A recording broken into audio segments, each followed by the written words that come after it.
Sir Lokayukta B report ಕೊಟ್ಟಿದೆ sir, CM clean chit ಕೊಟ್ಟಿದೆ sir.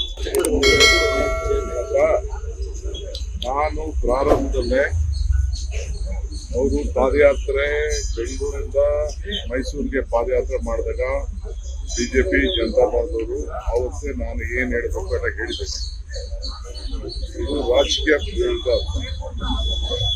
ಅವ್ರಿಗೆ ಯಾವ್ದು ಸಿಗ್ನೇಚರ್ ಇದ್ದ ಹೋದಾಗ, ಅವ್ರಿಗೆ ಯಾವ್ದು ಸಂಬಂಧ ಇದ್ದ ಹೋದಾಗ ಅವ್ರು ಪ್ರಾಪರ್ಟಿಗೆ ಕಾಲ್ಕೊಟ್ಟು ಅವರು ಕ್ಲೈಮ್ ಕೇಳ್ತಾರೆ. ಕ್ಲೈಮ್ ಕೇಳೋದು ನೀವು ಕೇಳ್ತೀರಾ, ನಾನು ಕೇಳ್ತೀನಿ, ಇನ್ನೊಬ್ರು ಕೇಳ್ತಾರೆ. ಅವ್ರು ಕ್ಲೈಮ್ ಕೇಳಿದ್ದಾರೆ, ಅವ್ರು ಕೊಟ್ಟಿದ್ದಾರೆ. ಇಂಥದೇ ಜಾಗದಲ್ಲಿ ಕೊಡ್ಬೇಕು ಅಂತ ಹೇಳಿದ್ರೆ ಏನಾದ್ರು ಇದೆಯಾ?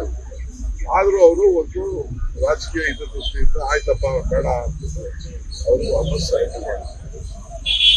ಯಾವ್ದಾದ್ರು ಒಂದು ಏನಾದ್ರು ಒಂದು ಕೇಸ್ ಹಾಕ್ಬೇಕಾದ್ರೆ ಏನಾದ್ರು ಎವಿಡೆನ್ಸ್ಗಳಿರ್ತದೆ. ಏನ್ ಎವಿಡೆನ್ಸ್? ಯಾವ ಎವಿಡೆನ್ಸ್ ಇಲ್ಲ ಹಾಕಿದ್ವಿ. ಲೋಕಾಯುಕ್ತ ಅವ್ರ ಡ್ಯೂಟಿ ಅವ್ರು ಮಾಡಿದ್ದಾರೆ. ಏನಾಯ್ತು ಅವ್ರು ಫೈಟ್ ಮಾಡ್ಕೊಳ್ಳಿ. ಇಲ್ಲಿ ಫುಲ್ ಏನ್ ನಮ್ಗೇನ್ ಗೊತ್ತಿಲ್ವಾ? ಡೆಲ್ಲಿಯಿಂದ ಕರ್ಕೊಂಡ್ಬಂದ ಆರ್ಗ್ಯುಮೆಂಟ್ ಮಾಡ್ಕೊಂಡು ಪ್ಯೂರ್ಲಿ ಬಿಜೆಪಿ ಜನತಾ ದಳದ ಪೊಲಿಟಿಕಲ್ ಪ್ಲಾಟ್. ಜಾಸ್ತಿ ದಿನ ಇದು ನಡೆಯಲ್ಲ ಸರ್. ಕುಮಾರಸ್ವಾಮಿ ಅವರು ಹೇಳಿದ್ರು ಸರ್ಕಾರದ ತಾಳಕ್ಕೆ ಕುಣಿದಿದೆ, ಹಾಗಾಗಿನೇ ಈ ರಿಪೋರ್ಟ್ ಬಂದಿರೋದು, ಹಾಗಾಗಿನೇ ಕ್ಲೀನ್ ಚಿಟ್ ಕೊಟ್ಟಿರೋದು ಅಂತ ವಿಪಕ್ಷ ಸರ್ಕಾರದ ತಾಳಕ್ಕೆ ಕುಣಿದಿದೆ ಲೋಕಾಯುಕ್ತ ಅಂತ ಆರೋಪ. ನೋಡ್ರಿ, ಹೈಕೋರ್ಟ್ ಈಗಾಗಲೇ ಹೇಳಿದೆ, ಸುಪ್ರೀಂ ಕೋರ್ಟ್ ಜಜ್ಮೆಂಟ್ ಇದೆ, ನೋಡಿದಿರ ನೀವು? It is an independent institution. Government ಇನ್ಸ್ಟಿಟ್ಯೂಷನ್ಸ್ಗೆ ಯಾವುದು ನೀವು ಲೋಕಲ್ ಇನ್ಸ್ಟಿಟ್ಯೂಷನ್ ನ ವೀಕ್ ಮಾಡಬಾರ್ದು ಅಂತ ಸುಪ್ರೀಂ ಕೋರ್ಟ್ ಜಜ್ಮೆಂಟ್ ಇದೆ. ಹೈಕೋರ್ಟ್ ಅವರನ್ನೇ ಹೇಳಿದ್ದಾರೆ. ಹೈಕೋರ್ಟ್ ಅವರು ಅವ್ರಿಗೆ ಯಾರು ಇಂಡಿಪೆಂಡೆಂಟ್ ಬಾಡಿ ಅಂತ ಹೇಳಿ ಹೇಳಿದ್ದಾರೆ.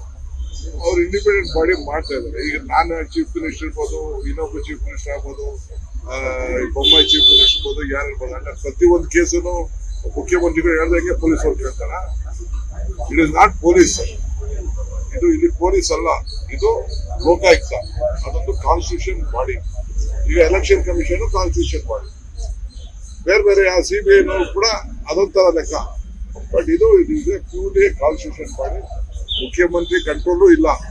ಯಾವುದೇ ಒಬ್ಬ ಅಧಿಕಾರಿನ ಪ್ರಪೋಸ್ ಮಾಡ್ಬೇಕಾದ್ರೆ ಲೋಕಾಯುಕ್ತವ್ರನ್ನ ಅನುಮತಿ ತೆಗೆದುಕೊಂಡೇ ಮಾಡೋದು. They will pick from Karnataka ಅಷ್ಟೇ. ಕರ್ನಾಟಕ ಕೇಳೋದ್ರಿಂದ ಪಿಕ್ ಮಾಡ್ತಾರೆ, ಹೊರಗಡೆ ರಾಜ್ಯದಿಂದ ಪಿಕ್ ಮಾಡಕ್ ಆಗಲ್ಲ. ಸರ್, ನಿನ್ನೆ ರಾಜ್ಯಾಧ್ಯಕ್ಷ ಬಿಜೆಪಿ ವಿಜಯೇಂದ್ರ ಪ್ರೆಸ್ ಕಾನ್ಫರೆನ್ಸ್ ಮಾಡಿ ಟ್ರೆಜರಿಲ್ ದುಡ್ಡಿಲ್ಲ, ಗ್ಯಾರಂಟಿ ಸ್ಕೀಮ್ಗಳು ಆಗ್ತಿಲ್ಲ. ವಿಜಯೇಂದ್ರಗೆ ಇರಿಗೇಷನ್ ಬೇರೆದೆಲ್ಲ ಬೇರೆ ಉತ್ತರ ಕೊಡ್ತೀವಿ. ಲೇಟೆಸ್ಟ್ ಹಾಗೂ ಇಂಟ್ರೆಸ್ಟಿಂಗ್ ಸುದ್ದಿಗಳಿಗಾಗಿ ಬಾಸ್ ಟಿವಿ ಕನ್ನಡ ಚಾನೆಲ್ನ ಸಬ್ಸ್ಕ್ರೈಬ್ ಮಾಡಿ.